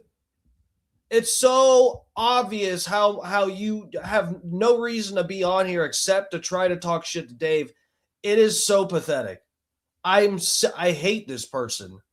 I hope you do get fired now. I hope you get back to the PBD podcast and they have an embarrassing sit down publicly on the podcast for a second time about how whenever you go on other shows, you make a complete ass out of yourself. I hope. I'll give you the line for this is you look at, there's a trend right now on TikTok where you got teenagers and they're sort of mimicking the assassination of Kirk, right? So when the left does a lot of these jokes, and I grant that it's hard to usually tell intention, they are actually at times trying to spark people to be violent. We all remember Kathy Griffin, right? She was saying, I wish people would do, Madonna says, people do this because they know that lunatic leftists will pop off because they're inspired by their God, the media, that tells them what to do. So I think that might be a line if we were trying to find a line. Okay, look, given there's no holds barred on this show, and we're called Uncensored, I thought it'd be in the spirit of a roast that all of you could have this opportunity to roast one other panel member in any way you see fit. And that's how we'll end the show. So Dave Smith, what do you want to say about Adam? There's nothing left to roast. Give it to me good. I left nothing behind, man. Come on, Dave, you're a comedian. Give me something good, baby. David, you're on the spot, Dave Smith. Come on. I'll use my spot. Well, nothing but kindness and love. Patrick Bet, David, Valuetainment. Love all those guys. Great show. Adam, do you want to roast Dave Smith? He got the call. Piers, he got the call. BB Danielle called him and said, go easy on the guy today. He got the call. Check his bank account for $7K, Piers. Have you got anything you want to roast Dave about? That makes no sense. That is beyond making no sense. Listen, Dave, I respect the fact that he gets on there. I take the fact that he gets on their debates. I'm not going to go there and say the same line that, why does this guy call himself a comedian? All he does is talk politics. People say he's the unfunniest comedian in America. I'm not going to go there. He's a spirited debater, and I'm happy to be here. And it's good to see even a funny person who identifies as a woman named Emily, because who says that women can't be funny? So thanks for having me, Piers. You even were kind of funny today, Piers, even though you're British. I appreciate it. Emily, do you want to roast anyone? What the fuck? What did you just call me? Did you call me a different woman's name? I called you Emily. I said you're Emily. No, I'm talking about Adam. You said my last name wrong. Anyways, no, I think the big I don't know your last name. I think you may Well, here's a chance to be funny. Don't start arguing with the dude. No, I'm not arguing with it. I'm trying to say, I think the whole point of this is it's very hypocritical. If there's any violence or jokes made against the right, it's completely fine and justified. But when we go make Kevin Hart makes a gay bashing comment and he makes a Puerto Rico comment, they're up in arms. They're allowed to do TikToks to Charlie Kirk assassination. I think you've made that point. But is there anyone on the panel you want to give a little sly roast to? Well, I don't know any of these people well enough to roast them. That doesn't matter. Come on, Emily, give us something good, baby. Give the wigger a chance. Well, Give the wigger a this is chance. supposed to be a comedy panel, and no one has been very funny, so I don't know what to tell you. All right, well, let's go to Jay. Jay, you've had a bit of time to think about this. Do you want to roast anyone? I'm going to roast you. Great. Yeah. Go on. So since you're offended by the N-word, I'm just going to say, here's you a real wigger. Thank you. I heard the W loud. I heard the W loud and clear. I'll tell you what I'd like to end with, actually, because it did strike me as hilarious last night when I saw the picture for the sad demise of Stephen Colbert. They brought together all the other late night hosts: Jimmy Kimmel, Seth Meyers, John Oliver, and Jimmy Fallon. And I thought, what a striking advertisement for the DEI that they all love to preach about. They spit roasted a 6-year-old. Adam is desperate, bro. Rob Deasy, it's so it's all over him. It's so obvious. Anyone with an IQ that's even in just double digits but high, like in the high 90s, anyone above like 90 IQ would be able to pick up that this guy is just a desperate butthurt little bitch. It's scary. These guys. Oh, yeah. There are 5 middle-aged white. It's scary how someone has no sense of like self, that they would just do this to themselves over and over again on the same show. Dudes, liberal Trump haters, not a diverse or inclusive face amongst them. Sometimes real life is funnier what a diverse than group any of people. comedy. Dude, that was a cop-out, bro. I don't know. It's okay to not say it, the real word, but you really made us think you were going to do it, and then you said wigger, and it just... That was kind of cringe. They all had a minute to... Did they not... I wanted to hear a roast joke, damn it. And they're all millionaires. I know, it shocked me very funny. Shame that Jimmy Fallon... Also, you know the one who wasn't invited was Greg Gutfeld from Fox, who beats them all in the ratings, and he wasn't invited. Well, Piers, based on your comedy skills, you should have been the oldest white guy in that picture right there, part of that crew right there. But it's a damn shame to see what happened to Jimmy Fallon, because he's legitimately talented, legitimately funny, and he's looped in with these middle-aged white guys who are completely unfunny. And the leader of the unfunny is by far Jimmy Kimmel. I shouldn't cancel that guy, but that guy's a hack above all. Well, the sad thing I always feel, and we've got to end, unfortunately, but I interviewed Jay Leno recently. I just remember thinking, in the great old days of Carson or Leno or Letterman, whatever, it just felt a little bit warmer. They would use like sharp comedy, but about everybody. They weren't so obviously partisan politically. Yeah, they didn't hate half the country. Right, and I think that's been one of the real problems behind why America's so divided, is that all the late night guys, with the exception of Gutfeld, but all the late night guys, they all do. But Fallon doesn't do it really like the others, but they just seem to think their job is to loathe half the country, and anyone who voted Trump has to be mocked and ridiculed, and the Trump bashing has to be relentless. And I actually hanker for the days when you had Leno, Letterman, Conan, these guys, where this wasn't their shtick at all. Come on, Piers, you're old enough. You're Johnny Carson's age. You remember that. You remember what's going on. Bring back Johnny Carson. You never knew Johnny Carson's politics, ever.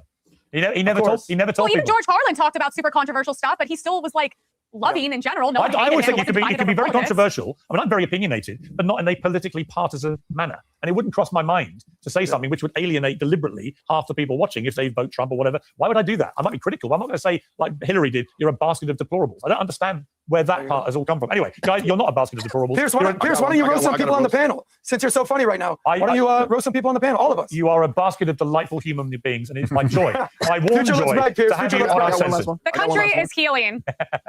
What if Piers went, Adam, you're a douchebag and you're never coming back on here. All right, good night, everybody. That would actually be funny. Adam, you're a douchebag. You're never invited back on here, and I hope PBD fires you. Good night, everybody. Everybody have a nice one. We'll talk to you later, Dave Smith.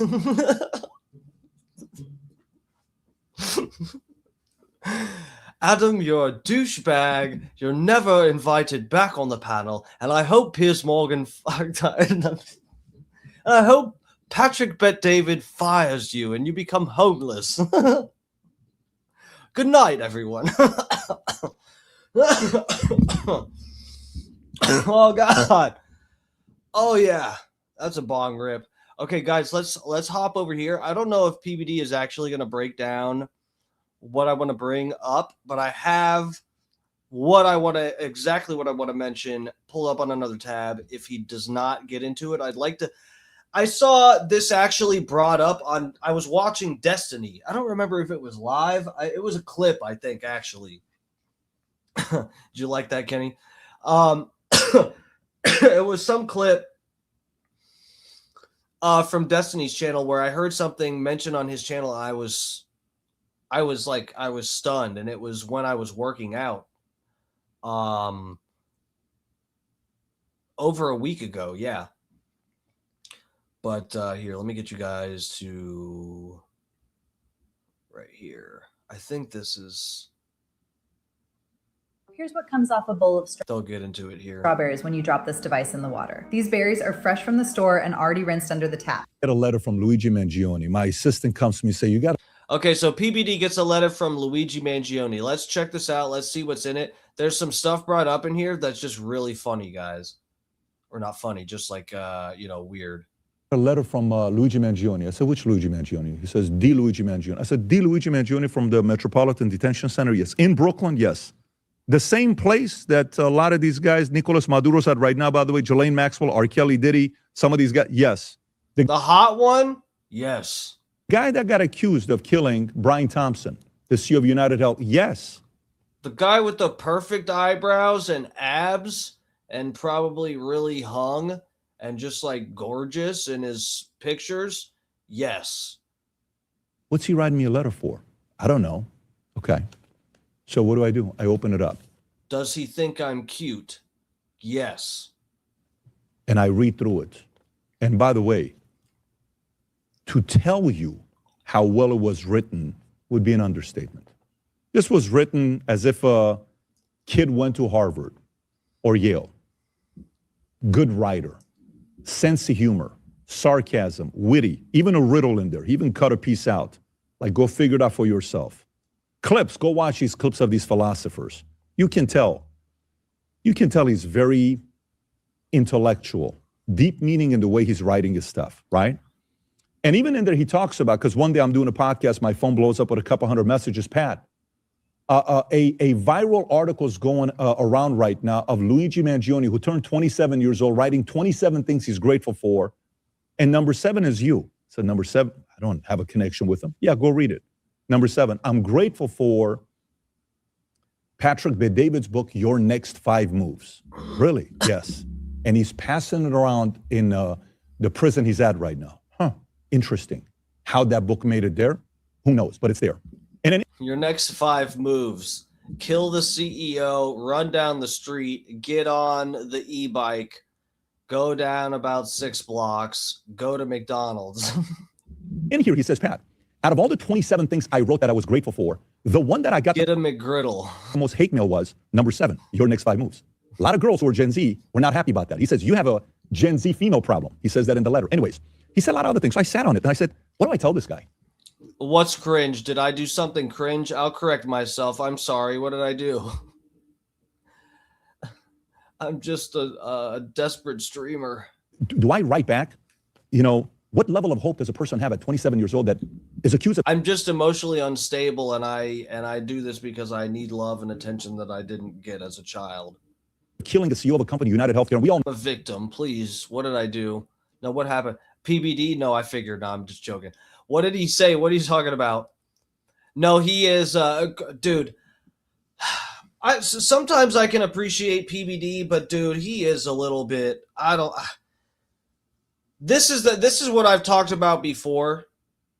And I'm totally not trying to be a dick. I do like, I can appreciate PBD's show because they do, at least on there, him and his group, they'll have an open conversation that I think does sometimes the conversation that goes on in their podcast with the whole group of guys. It is like a common conversation between like sort of like, and I'm not trying to be a dick, but like average intelligence people, you know? And unfortunately, this is the thing. When I watch PBD's stuff, I don't get the impression that they're super smart on or add a whole lot to the conversation on many subjects. Like most of the time, this is what I've always said, and it's kind of it's telling a little bit in some ways. I'm usually not very impressed by many conversations that they have on there. Like it seems like they're like a few steps behind in some cases with some things, and I'm just like, Jesus Christ, man, like, you know, where and especially in terms of like debating stuff and discussing some shit, I'm just like, there's logical fallacies all over the place. It's just like, and then that guy Adam is completely fucking cringe, and it seems like he just tries to be a contrarian all the time, and especially adds nothing. But like I said, I feel like the conversation represents like sort of like the average population, sort of. I don't know. But when I watch them, I get the impression that the show in general and PBD and sort of like they're kind of like ignorant on a lot of subjects except for business stuff. But this is the problem, guys. I know that I'm not a business-minded person. I'm pretty ignorant about business stuff. But when they bring up a bunch of different subjects, it's stuff that I kind of know about. And so I can tell that they don't know about it or understand it. So this is the thing that I'm saying. I don't know that they actually understand business that well because I don't know shit about it. You know, they could be ignorant on that too, but it's just a subject I don't understand. So when anybody talks about it, I just go, oh, wow. You know, so I don't know. Dude. They're all right. PBD is not, they're not like stupid, but you know, I do enjoy hearing their conversations sometimes and listening to them work through different shit and whatever. But again, it's not like there's certain shows that you'll watch because you're like, oh, I'm gonna like, you know, be ahead of the curve with some stuff. And I don't know, PBD ain't so much the one. But, you know, that might not be what people are looking for with that. They want to hear them have the conversation about everything and sort of like people that can relate to. And again, no offense, but this, and I don't think I'm that fucking smart, but I just mean like, you know, the grasp of certain concepts and you know, topics. Certain people want to hear a relatable grasp discussed like that, I guess. No. The United Healthcare was known for lowest percentage of paying insurance to their clients or the, you know, payouts that they're giving. So it's not like they had a good reputation. But to go and allegedly kill that CEO, what do you tell a guy like that in the letter? What do you tell him? So I sat there and I thought about it. I remember being in military and how much letters meant to us. Till today, my teacher from my high school, health and guidance teacher, that I met her when I was 14 years old. I'm 47, 33 years old. You know, till today, we write letters to each other. Every 3 months, I get a letter from her. She's got chickens, she's got this, she's got that. But it took me back to when I was in the military, how valuable our response was. So I wrote a letter back to him, and I sent it yesterday with 6 books to him. So I think those other 6 books, he's got time to read. So I sent him the other 6 books to go through as well. The guy's got a sense of humor, even though he knows what he's done. And I have so many questions that I wrote in the letter to him. But maybe think about something else. How does this apply to you and I? Okay? You and I directly and indirectly. I was a kid back in the days that, you know, I listened to a lot of Tupac. I listened to a lot of Hit 'em Up. I probably listened to Hit 'em Up, I don't know, 500 times. That was my workout song. I listened to Eazy-E, Real Mother, You Know What, G's. I listened to RBL Posse. I listened to Rappin' Forte and, you know, Bone Thugs and Harmony and DMX and all these guys. I hung out with guys that were, you know, troubled kids. And, you know, I was part of a basketball league that was with Blood and Crip and Black Diamonds and 18th Street and Toonerville and all these guys, TVR. I was in that community trying to figure myself out at 14 years old. Parents got a divorce. Life was a little bit interesting. And I went into the military. And so I thought about myself. Luckily, when I was in those moments of being impressionable and vulnerable, the right people were in my ear. And so it got me to go back and think about a guy I interviewed who was an FBI criminal profiler. This guy would talk to you right after a person killed their wife. He was the first person that interviewed the husband that's accused of killing his wife. Vice versa. Wife accused of killing the husband. He's interviewing the wife to see what happened. What got you to the point of killing your wife? What was it? Was it cheating? Did he hit you? Did he remind you? Did she do this? What gets you to the point of killing? And we all read or see these movies or the stories we go through, right? What got you there? And I said, Jim, what makes somebody do this? He said, Pat, 22 years of doing this, it comes down to 3 things. I said, what is it? He said, genetics loads the gun. Genetics, mom and dad, loads the gun. He says, your personality aims the gun. But he said, life experiences pulls the trigger. So, life experiences. This guy had back issues. He had certain health problems. His grandpa was a very successful businessman, made a lot of money. He had the trajectory of, he was a valedictorian. This is not a regular kid. He was a valedictorian. Could have been a net positive to society, working, building a business, creating jobs, maybe getting involved in politics, doing something positive for the world. He had that brain to do it. He had the genetics to do it. But those life experiences, the 90 days that he went on his own and mother couldn't find him. And eventually around November of 20. Guys, let me tell you, back pain is enough to make you wanna like do something terrible. It really is. I deal with chronic back pain because I have some messed up discs in my back, and yeah, bro, it's. I don't think about taking the life of CEOs, but I understand how the pain can get that bad. 2024, I believe, mom reported that I think my son is missing. And then December 4th is the day he's accused of killing Brian Thompson. We've all seen the videos and the day they caught him. So what happened during those 90 days? You know, one of the movies I hate the most, when I tell you I don't hate a lot of movies, I hate this movie. You know what's the movie I hate the most? Joker with Joaquin Phoenix. Absolutely hate the movie Joker. You know why? At 43 minutes, I don't know what the timeline was. I'm sitting with my wife. We went with about 20 of us. And the story is the guy ends up killing the capitalist, the wealthy guy. And he's a hero. Look at this guy. Wow. Take out these rich. He sees himself in the guy that got killed. Oh, boy. And I said, what kind of in the Joker movie? Freaking movie is this? How many kids is going to watch this and they're going to be like, you know what? I'm going to be a hero. Let me go take out somebody in power. That could have been him. Luigi Mansion could have watched Joker while he's away with somebody else and somebody's in his ear. You know what? Look what they're doing. And what happened with you with insurance? And this is not fair. And all of a sudden you're like, I am right. And the system is wrong. And when you get to that point, that's a very dangerous place to be because you're almost giving yourself permission to justify doing something crazy like this. Pat, I still don't get it. How does this apply to me? Do you have kids? Do you have a son? Do you have a daughter? Do you have a nephew? Do you have a cousin? Are you 17 years old watching this? You're impressionable. When you're at the lowest in life, and we will be, many times we will be. I got 4 kids. Many times we will be. When you're at the lowest, dude, you better guard who you listen to and what you watch and what you read.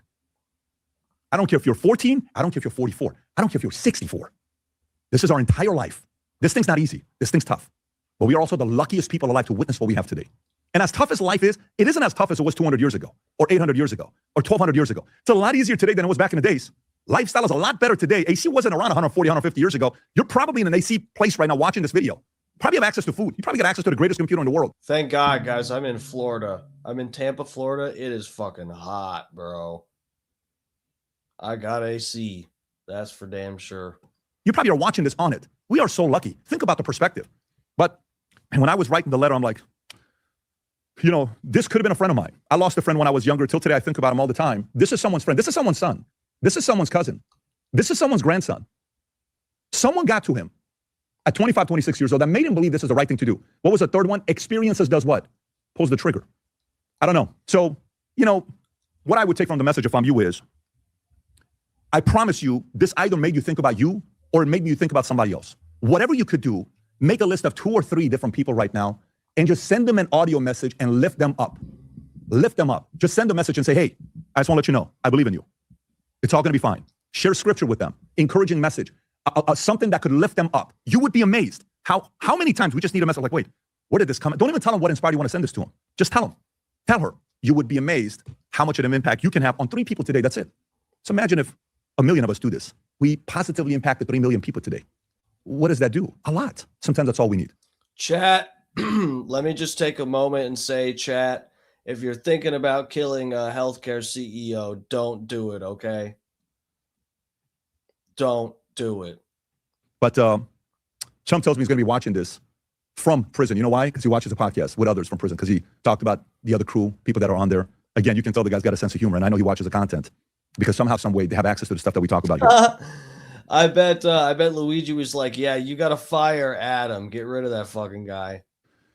Having said that, my body's hot right now. Based Luigi Mangione. right now just thinking about this message that I shared with you, because this was a heavy message. This is a little bit more than just motivational. Let's go out and do something big with our lives, right? No, this is heavy. A lot of people are dealing with the wrong people being in their ears. Butter knives. Yeah. What you're saying, PBD? Yeah. He's scared. Being rich is dangerous. It is. It sure is. And we want to make sure we prevent them from becoming a story that we read about in the paper. If you got value out of this message, especially the 51%. I'll kill you for your shoes, bitch. Of you that consume our content but are not subscribers to it, take a moment if you can and subscribe to the channel. Yeah, so he didn't get into it. Let me show you guys.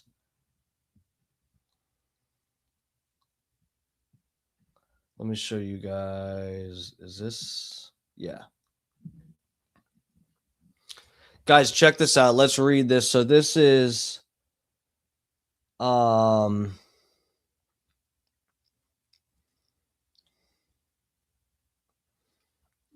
Jesus. Does this have what I need in it? I think so.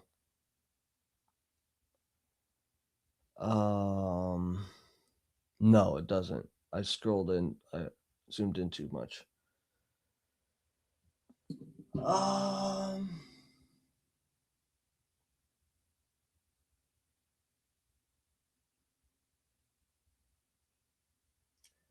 I'm looking. Hold on a second.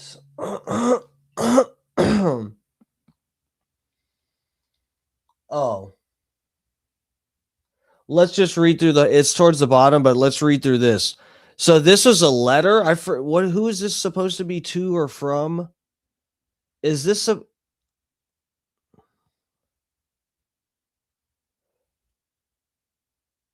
So this is a thing. Okay. This isn't the letter. This isn't a letter that he sent directly to PBD. This is like, right? Last month, May 6th, I turned 27 years old. To mark the occasion, I took time to reflect on 27 things I'm grateful for. Guys, so that's heavy right there, too. That is heavy. You're in prison and you're reflecting on things you're grateful for. Bro, what?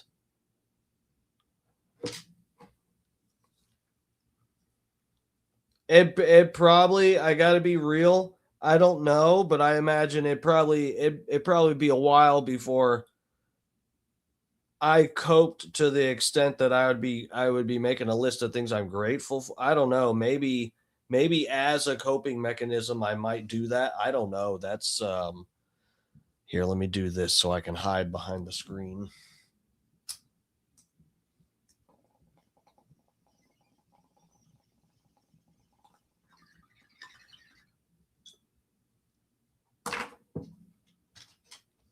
Okay, let's take a look at this.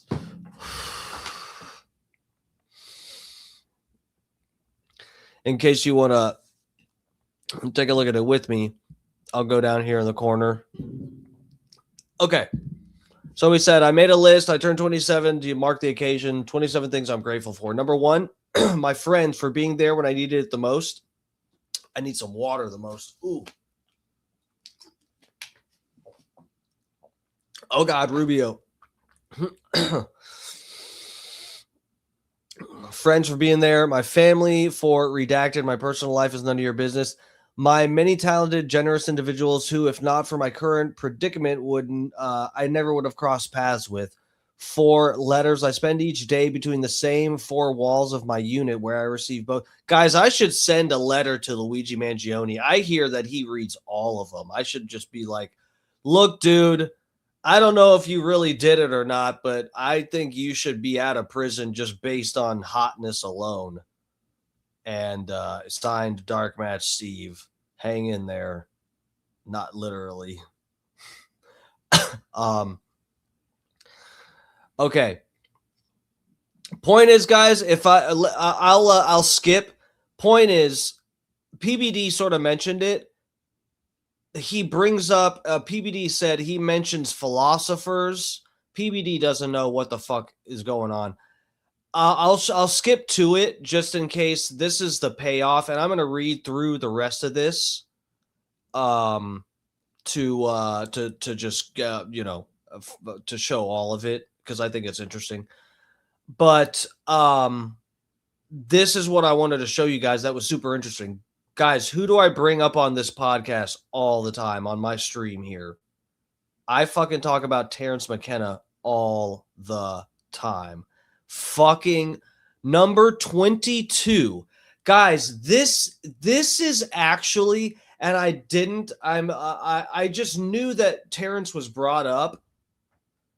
I didn't even realize the significance of him bringing up Terrence in this. Terrence McKenna is listed as number 22.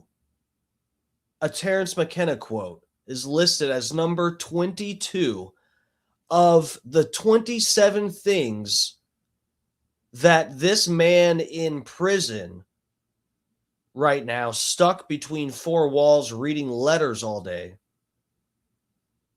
Terrence listed as number 22 as one of the out of the only 27 things that he lists as being thankful for. That is incredible. That is insane, dude. And I talk about Terrence on here all the time. Terrence was a huge part. Terrence was a paradigm shifting part of my life when I discovered psychedelics and Terrence McKenna. Absolutely crazy that this guy is bringing up Terrence McKenna. Unreal. In the quote here, this is a famous Terrence quote. He said, the creatives. Oh, well, so he's not saying Terrence McKenna is number 22, but he uses a Terrence quote. He says number 22 is the creative. So he's saying artists. Here, I'll go back down here so that you can see it yourselves here. He's saying number 22, he says creatives, the creatives. So he means artists. And Terrence, he references a Terrence quote here that says, the artist's task is to save the soul of mankind, and anything less is a dithering while Rome burns. Terrence McKenna. A Terrence quote listed in this guy's 27 things he's thankful for. Wild.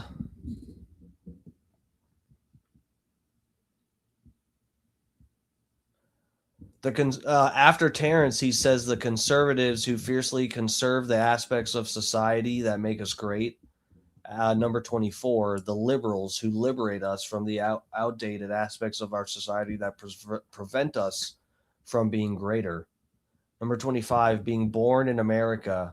She is haunted by her past. She is sick. She is plagued by inner turmoil. Such is her nature as a nation of individuals. She is young, in the midst of an adolescent identity crisis, but despite all her flaws, her frame is robust and her potential unmatched. Free speech, the basis of our way of life. When you tear out a man's tongue, you are not proving him a liar. You're only telling the world that you fear what he might say. 27, and finally, and it's redacted. That's weird.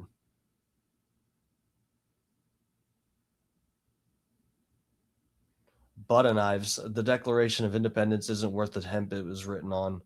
Terrence McKenna. That's a classic too.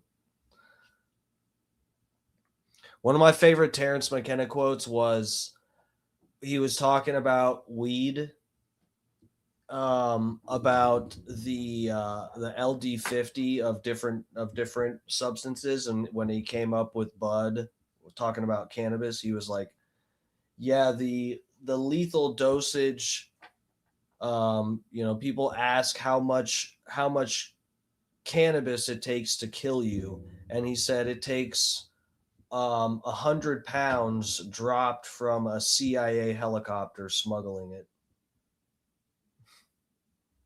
It's a good one.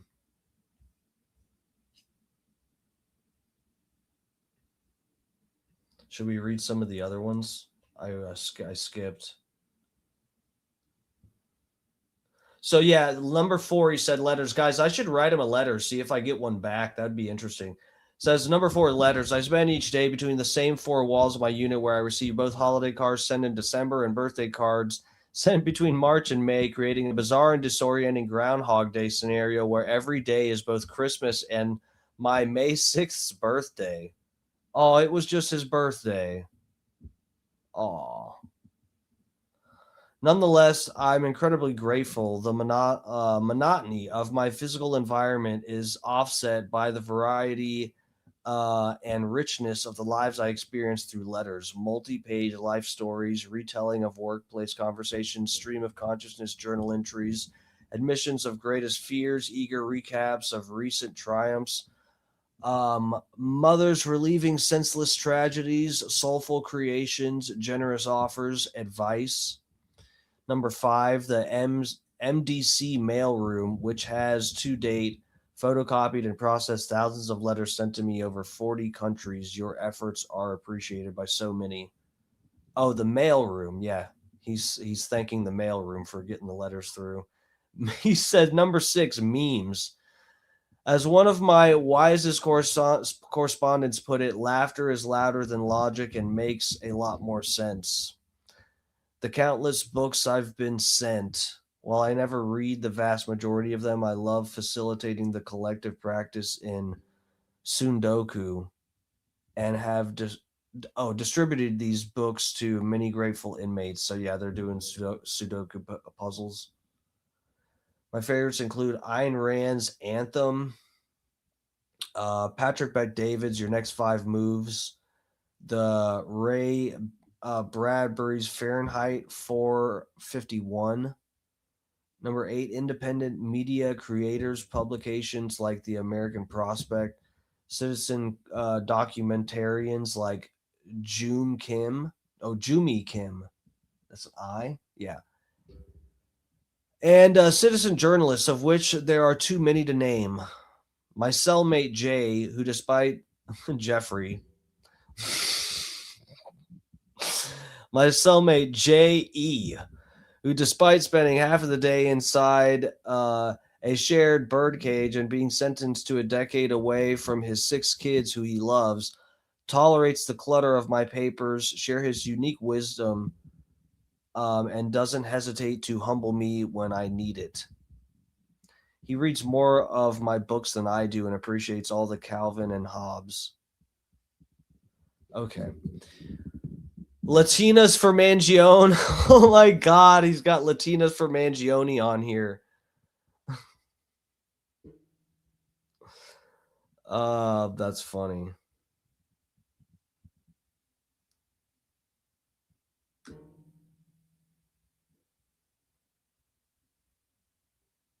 Barbecue sauce. This motherfucker likes barbecue sauce.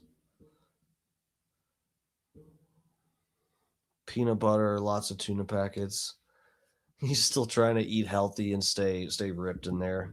That's hot. I want to get in that cell. I want to get balls deep in that cell. All right, guys, that's enough of that. I do got to get out of here. I was supposed to be off of here a few minutes ago. I closed out all the tabs. There's no turning back. There's no turning back, guys. Sorry. Oh, my God. Oh. Who else in the chat thinks Luigi Mangione should be free just based on looks alone? Say yes or you're banned. All right, guys. Actually, I don't have time to wait for all the responses. I know you're going to be in here saying, yes, let him free. I can't read them all. I will see you guys tomorrow. I have a couple different things possible for tomorrow. I didn't want to cover Chud, 3 days this week. I might, there might be a topic we might do tomorrow. I got to fart. Hold on. Oh, it was just a silent one. I don't think you could hear that. It's just like, anyway. The topic I might have for tomorrow might involve Chud, his situation, and maybe taking a look at that more closely, and a few other things. So we'll see. There's a couple different options for tomorrow, so we'll see about it, guys. But anyway, yeah. Thank you guys for coming to hang. This has been Dark Times with your boy Dark Match Steve. I will see you guys tomorrow. I'm sure Scott Starboard should be on around 6:30 p.m. Eastern time. Our boy Scott Starboard up in the chat. One of my mods up in here. And then maybe the Fat Pig's on tomorrow. I'm not sure. _fat_pig. Oh, here's Scott. You can click right to his profile here. And yeah, check Scott out around 6:30 p.m. Eastern time. Fat Pig might be on or a little bit early in like late afternoon, 3:30 p.m. I don't know, something like that. _fat_pig. And yeah, I should be on around 8 p.m. I should be. So yeah, guys, I'll see you tomorrow.